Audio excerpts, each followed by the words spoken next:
This is Caught in the Act with Tim Clarke.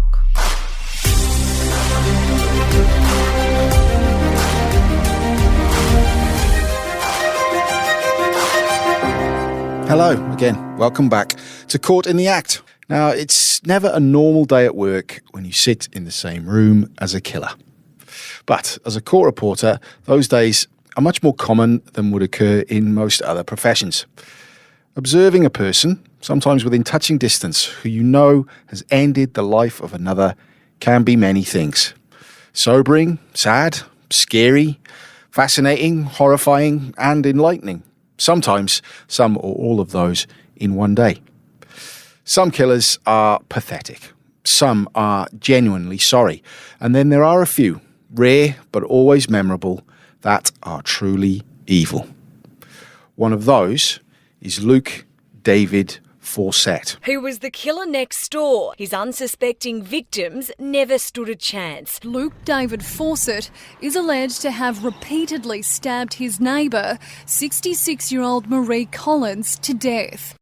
To the outside world, the self-portrait this 20-something presented of himself was flattering. Young, urbane, university-educated, qualified as a psychologist. On social media, Fawcett told the world he was a UWA graduate, that he had worked for Telstra, that he was a mental health worker, a nice boy and a good next-door neighbour, which was indeed how Maree Collins found him. He would help her move furniture in her Victoria Park apartment. She would let him use her printer. She even drove him to the airport. So, she had no idea that as she passed him in the hall, waved to him in the car park, Fawcett was in the midst of a detailed plan to kill her, for no apparent reason. The epitome of cold-blooded murder. That murder took place in her Victoria Park apartment on Easter weekend, 2021. Easter Saturday, in fact. And on Easter Sunday, Fawcett killed again. This time a man, Miss Collins' brother Wayne, who would come to check on his strangely silent sister.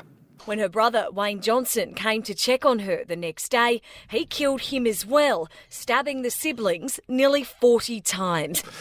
Two horrendous crimes, one horrific crime scene, and a killer who concocted an incredible story to try and explain why it wasn't him. With me this week to take us inside the court where Fawcett told that tale is Shannon Hampton, the journalist who covered this case for the West Australian and the Sunday Times. Thanks so much for sparing us some time, Shannon.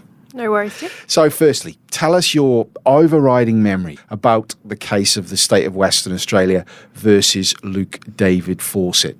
Is it one of those cases, one of those crimes that sticks with you? It definitely is. I'd covered courts for several years, and this is one of the murder trials that definitely has stuck with me. And that's for several reasons. One of them, I guess, is the level of premeditation and planning that went into this crime. It was planned for weeks. Secondly, the fact that there was no real known motive for this crime. Just as the prosecutor put it, maybe he just wanted to know what it was like to kill somebody. And the fact that the victims were both innocent and, by all accounts, just lovely people. Maree was killed just because she happened to be Fawcett's next-door neighbour, whereas her brother was killed because of his love for his sister. And he went to check on her when he couldn't get hold of her on Easter Sunday.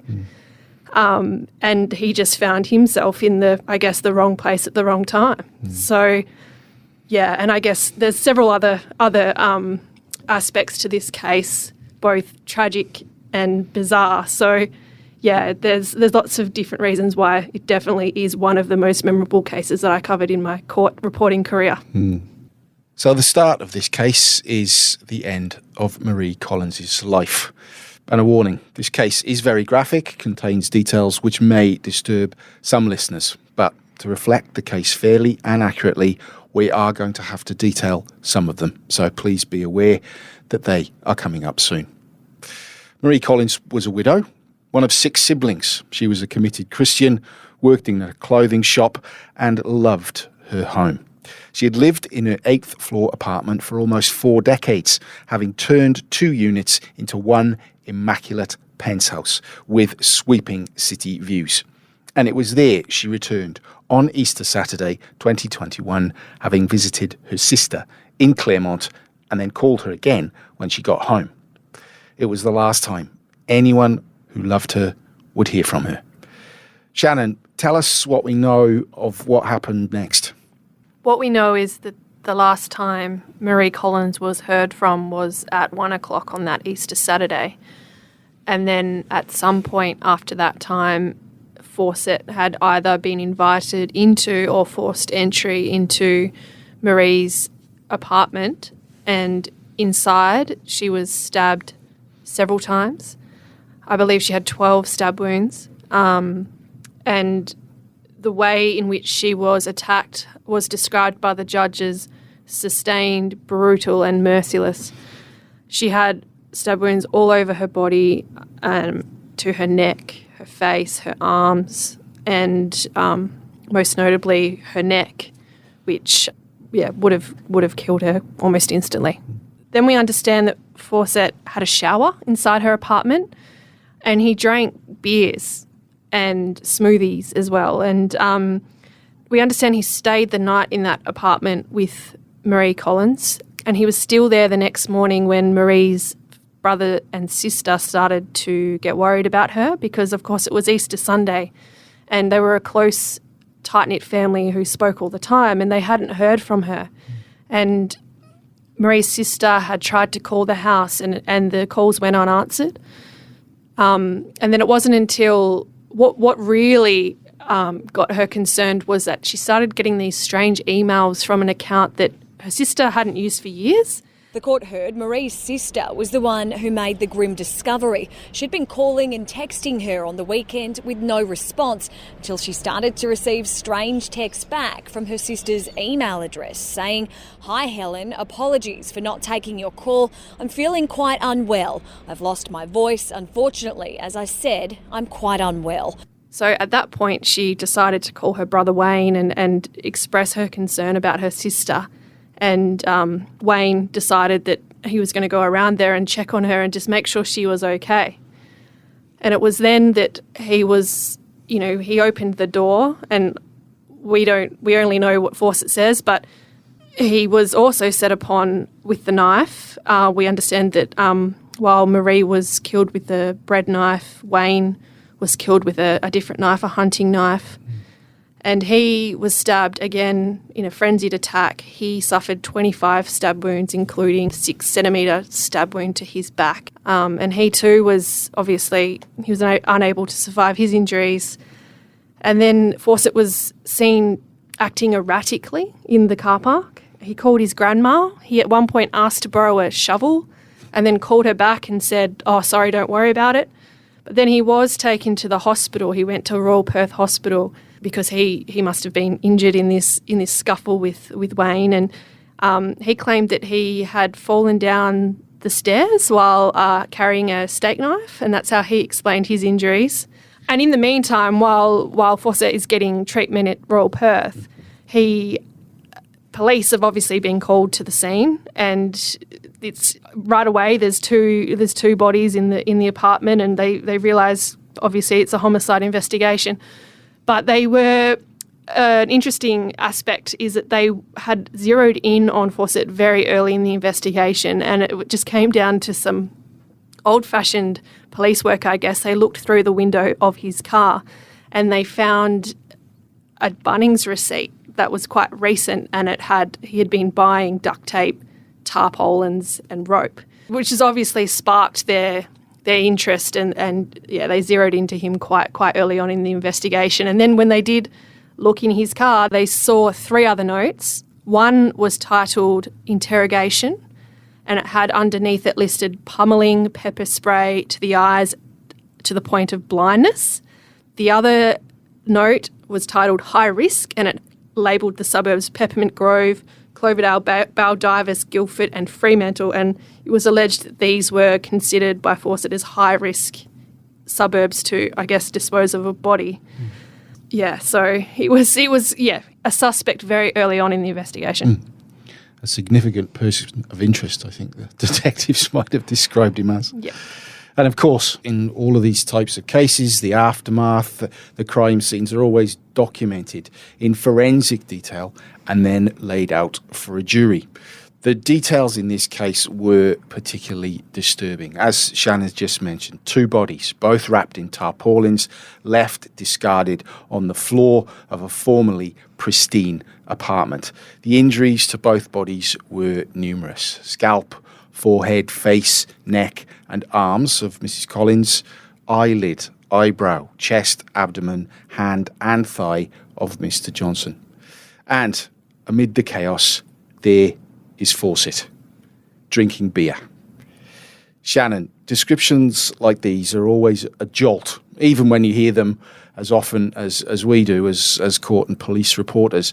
To a jury, they can be very confronting. What were your impressions of how the jury reacted when they heard what had happened and then were actually shown what had happened in Mrs. Collins' apartment? I think like all of us in the courtroom, including Maree and Wayne's family, was just, they were horrified. And because Fawcett had denied having anything to do with this crime, the prosecution had to go through all of the evidence step by step, which meant down to the blood spatters on the walls and the floor. And like you said, Maree's apartment, previously pristine, her sister described it as like something out of a home living magazine. It was like her pride and joy. And it was covered in blood and covered in beer bottles. And so we obviously had to see this in court, and it wasn't a nice thing. Yeah. And even as long as I've been doing it, I still get a feeling sometimes of being a slight voyeur in those situations, that you're seeing the inside of a horrific crime scene. For a reason. You're seeing it for a reason. It's not particularly prurient, but it's still horrible to see. You're seeing it with the bloke that's apparently done it, not far away from you, and more often than not, sometimes, or many times actually, with the victims' families seeing it as you are seeing it, probably and possibly for the first time as well. I never get used to it. I don't know what makes me. Do you find you've gotten used to that that jolt to the senses that all those competing emotions can bring while you're also trying to write notes and file a story in your head and on your computer? I mean, it is after you. I guess you do get desensitized to it a little bit when you're doing it day in and day out, but I guess you have to sort of remove yourself from it a little bit as a professional. But what is always something that I do take home is the victims' reactions, and sometimes they are quite emotional in court. I've seen people they can't stand looking at some of this evidence and they have to rush out in tears and things like that. And it's in those moments that actually they do stick with you, and it is hard to deal with sometimes. Now, what happened over that weekend in that apartment would seem callous enough. But after Fawcett was charged with both murders and denied them both, his trial was told what had happened before and after those killings. And those acts almost defy description. What it showed was that the murder of Mrs. Collins was not just a crime of impulse. It had been on Fawcett's mind for weeks. Murder to-do lists and a partially dug grave with his belongings beside it, all key pieces of evidence prosecutors used to pin Fawcett to the crime. In March 2021, having lost his job and his girlfriend, Fawcett turned his mind to his kindly neighbour, and he went shopping online. On March 14, a shock flashlight stun gun was shipped from wish.com. Another package, labelled Sheriff Officer Heavy Duty Level Handcuffs, arrived in early April, along with an electric shock self-defence outdoor flashlight. There were notes in his car with apparent shopping lists and to-do lists, including quiet shoes, sneakers, oversized beanie, pepper spray, drums, metal and plastic, latex gloves, and a knife. And after a shopping trip to buy a shovel at Bunnings, Fawcett had another thing to do: dig a hole. Shannon, this to me is one of the most disturbing facets of this case. And not only were we given a description of the hole, you in court actually saw it. We actually saw a police recording of the officers walking through the forest, and I remember it just being another one of those really chilling moments in the trial, because it was dead silent, and then you just saw the video camera sort of circling around this bushy forest area, and then you just come across this human-sized grave, and you just sort of, it was just so bizarre and so chilling that he had actually driven 200 kilometres south of Perth and dug this hole in preparation to bury somebody in there. So another interesting, I guess, part of the evidence was that cameras actually saw his car driving south towards the location, but when police arrested Fawcett, they went through his phone, as detectives do, and they found a screenshot of a map with the coordinates of the grave on it. That's how police came across it. It was just a very, I can't think of another word other than chilling to describe it.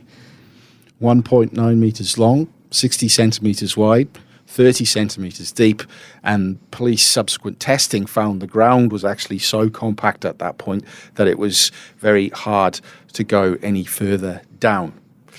But when police did dig themselves into the background of Fawcett, they found even more evidence. They found a video made a few days before Fawcett had actually gone to dig that hole, which was equally chilling. The court heard this was a planned and premeditated attack, one Luke Fawcett rehearsed in a disturbing video played to the trial. Fawcett denied the allegation and said it was actually an audition tape for a role-play scene. Shannon, in the court, this footage became known as the black suit video. Why was that? It was called the black suit video because Fawcett had been wearing a black suit with a black mask over his face when he took the footage. Originally, I believe it was alleged he was wearing a latex suit, but I think he disputed that, so it ended up being the black suit video. And let me just say, it was one of the most, bizarre? It was one of the most bizarre and just weird things I've ever seen in a courtroom, and it just put shivers down your spine. So basically, this video was found on Fawcett's phone, and it was beamed up into the courtroom for the jury and the family and everyone in there to see. And what he does is he is wearing a black suit, and then you see him putting on a mask over his face, and then he sort of sits in this dark room in a chair, and then he has this gruff, scary voice, and he threatens, "We can do this the easy way or the hard way." And then he has a knife and a taser in each hand, and then he threatens again, if it's the hard way, you'll be severely hurt. And if you keep pushing me, eventually I will kill you. And he's staring right down the barrel of the camera. And then he threatens again. Now, you're going to give me your bank details for each of your cards or it's going to get painful. And then, so it's a dark room. And then all of a sudden, this huge, loud noise of the taser goes off. And you can just see the whole screen fill up with the light of the taser. And then he sort of puts down his weapons, and then he takes off his mask and he looks at the camera a bit so you can see his face, and then he just turns it off. It was very weird. And the intimation being, of course, that this was him preparing to surprise someone, shock someone, and obviously accost someone, and then threaten someone for whatever purpose that he might have had in mind. Well, yeah, that was the allegation, that this was a rehearsal video for the killing.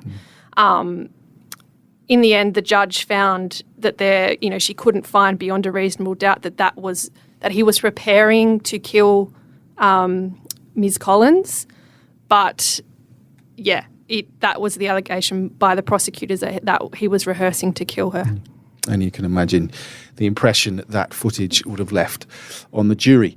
Now, this was, of course, all leading up to the killings. After they'd been committed, Fawcett didn't stop there. With Miss Collins still lying on the floor of her own apartment, Fawcett had a shower, cracked a beer, and then began sending flirty messages to a woman he knew. "So, I kind of bought a penthouse apartment," he said in one. Remember, this is just hours after he has stabbed Maree Collins to death. "Very nice city view," read another. "Anyway, I'll stop bragging." Callous is the word that springs to my mind, Shannon. And that wasn't the only thing Fawcett did in those hours between murdering Maree and then killing her brother. He also got onto Maree's computer. So somebody had tried to access Maree's bank account details on her computer inside her apartment after she was killed.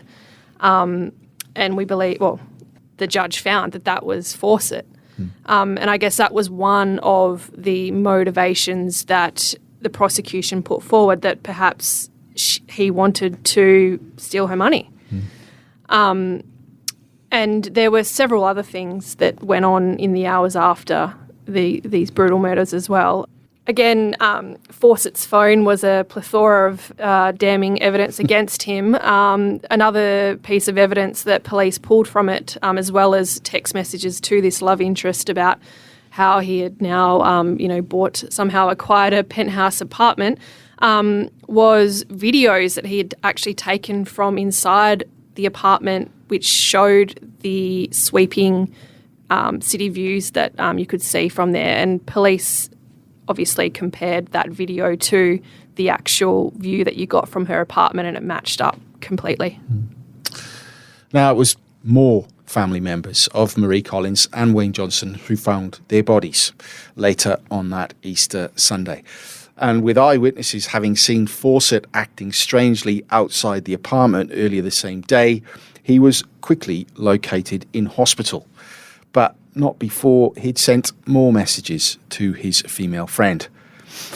With a picture, with a selfie of himself and a sling, he described himself as the sexiest patient ever.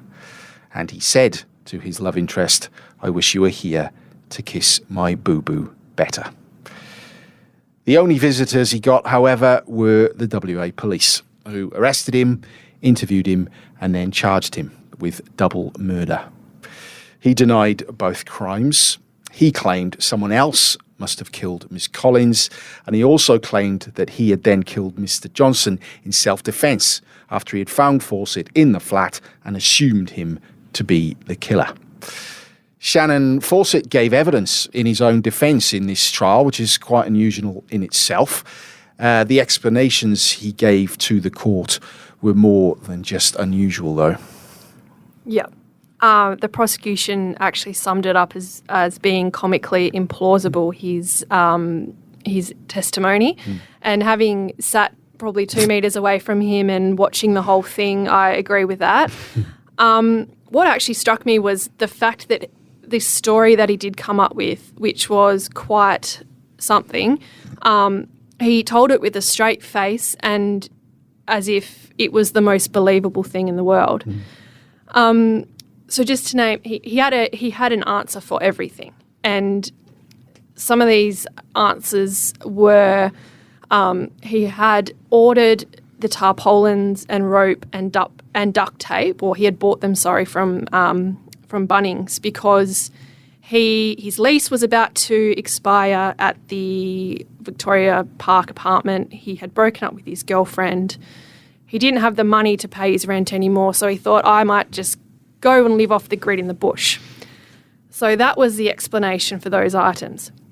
Asked about why he had dug a hole, which was, of course, alleged to be a grave and found that way, was because he wanted to, when he was out there living in the bush, he wanted to grow cannabis for his own use, and that was what was going to go in the hole.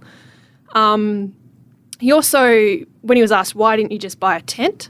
He said that he didn't know how to set up a tent, so that's why he was just going to set up a makeshift shelter with these tarps and rope. And then again, he was asked, why did you buy tasers online or a taser online? And he said that he wanted to be sure that he was able to defend himself against bush animals, including kangaroos. And that actually drew some sniggering from the courtroom because it was just that unbelievable that it was just laughable. And he downloaded books on his phone about how to deal with the affairs of a missing person and about homicide investigations. And when he was asked about that, he said that he wanted to know how long a person had to be in daily contact with their family before they were declared dead, because he didn't want his family left with his debts. And then when he was asked to explain the black suit video, he claimed that he had seen an advertisement on Craigslist for a couple who wanted to a third party to be involved in their home invasion role-playing sex fantasy, and that he had auditioned for that, but he didn't get the part because he was too small and not intimidating enough. If it wasn't so serious, it would be funny, and it's quite something that you say that some of that actually did elicit some laughter in court, given the seriousness of the crimes.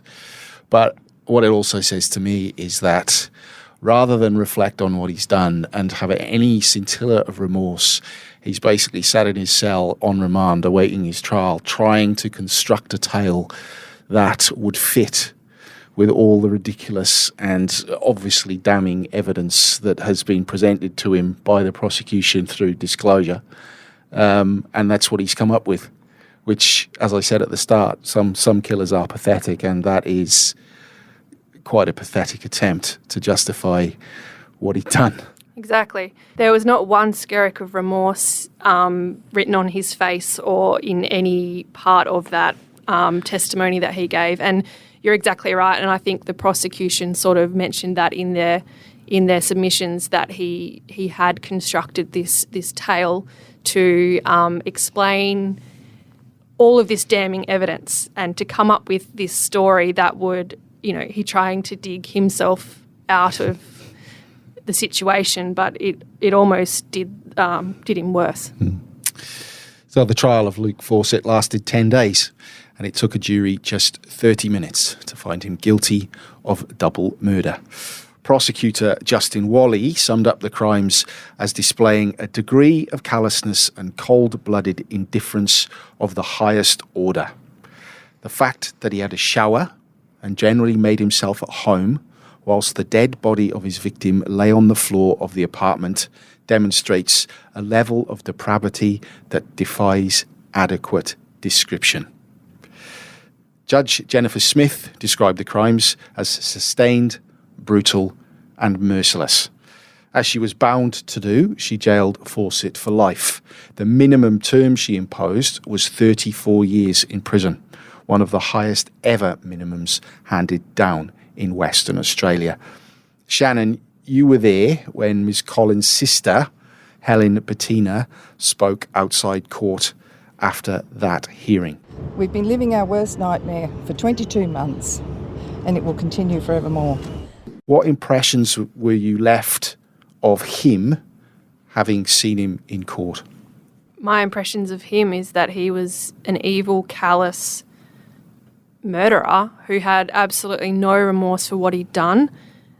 He'd ripped away 2 loved family members from the Collins family and basically, just didn't really care. That's my impression.